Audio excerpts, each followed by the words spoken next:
ছোট্ট বন্ধুরা, তোমাদেরকে আজকে 3 বন্ধুর গল্প শোনাবো। এক বন্ধুর নাম ঈগল পাখি, 2 বন্ধু হচ্ছে বিড়াল এবং 3 বন্ধু হচ্ছে কুকুর।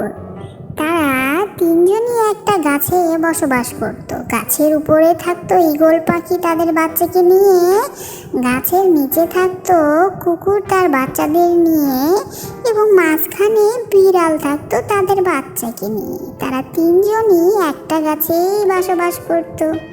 তারা একে অপরকে খুবই ভালোবাসতো। একদিন কুকুর তাদের বাচ্চাদের নিয়ে নিচে হাঁটাহাঁটি করছিল। হঠাৎ বিড়াল বুদ্ধি করে গাছের নিচে গিয়ে ঈগলকে জোরে জোরে ডাকতে লাগলো, ঈগল ভাই একটু শুনে যাও। ঈগল বলল, কি হয়েছে বলো। ঈগলকে বলল, শোনো, তুমি তোমাদের বাচ্চাদেরকে নিয়ে কি নিরাপদ আছো? মোটেই তুমি নিরাপদ নেই।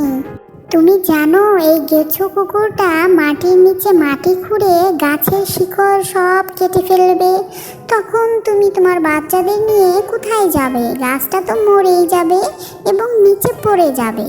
তখন তুমি বাচ্চাদের নিয়ে কোথায় থাকবে? তুমি চিন্তা করে দেখেছো কখনো?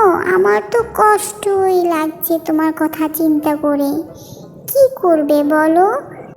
এদিকে ঈগল বলল, ঠিক বলেছ, আমি তো এই কথা আগে কখনো চিন্তা করিনি, তোমাকে ধন্যবাদ। এদিকে বিড়ালটা সেই গেছো কুকুরের বাড়িতে এসে বলছে, তুমি জানো, তুমি যখন বাসা থেকে বের হয়ে যাও, ঈগল তখন তোমাদের বাচ্চাকে ধরে খেয়ে ফেলবে। তোমার বাচ্চাকে নিয়ে সে মেরে ফেলবে, সে আকাশে উড়ে অনেক দূরে চলে যাবে। তুমি কি তখন তাকে ধরতে পারবে? তখন গেছো কুকুর বলল, ঠিক বলেছ তো তুমি, ওকে তো আর গাছের উপরে রাখা যাবে না, তাহলে তো সে আমার বাচ্চাকে নিয়ে উড়ে চলেই যাবে আকাশ দিয়ে। তখন আমার কি হবে?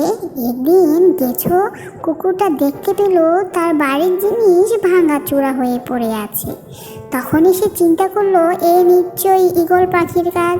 সে এই বাড়ির ভিতরে ঢুকে সব কিছু ভেঙে ফেলে দিয়েছে।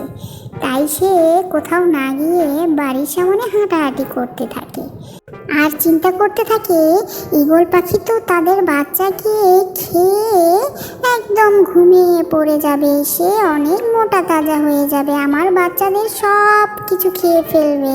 তখন আমার কি হবে? এদিকে সেই বিড়াল দুজনের ভিতরে ঝগড়া সৃষ্টি করে দিয়ে সে হাসতে থাকে এবং মজা পেতে থাকে। ছোট্ট বন্ধুরা, দয়া করে এমন কাউকে বিশ্বাস করবে না যে আপনার সামনে অন্যের খারাপ কথা বলে, কারণ সেও বলবে তুমি যা বলবে অন্যের সামনে।